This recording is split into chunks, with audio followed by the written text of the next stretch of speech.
Par, ano kaya kung magbagong buhay na tayo? Oo nga par. Ang sama kasi ng panaginip ko kagabi. Oo nga par, kailangan magbago na tayo kasi ang sasama ng mga ginagawa natin. Maganda siguro, maghanap lang tayo ng disenteng trabaho. Uy, parang kilala ko yun ah. Oo, si Bayaw yun ah. Oy, Bayaw!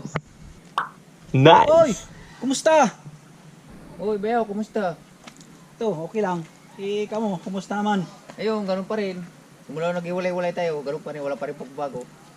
Iba na talaga pinagbago mo yung Bayaw ah. Disente ka na ngayon ah. Ayos mga pormahan mo ah. Siyempre, iba na tayo eh.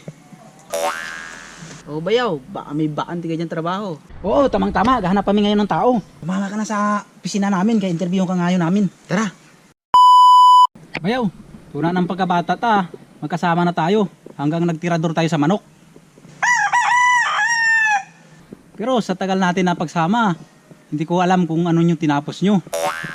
Kasi gahanap si boss ng requirements eh. Ikaw naman Bayaw, hanggang ngayon di mo alam na wala akong tinapos. Alam mo naman bobo ako. Yan, Bayaw, dahil sa bubo ka, yan ang hinahanap ko.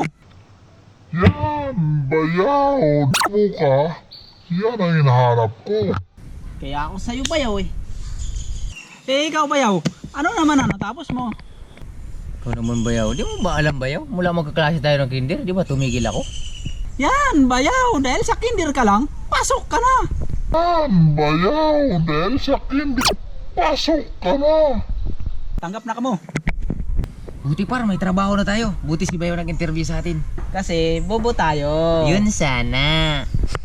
Kasi bobo tayo. Sana.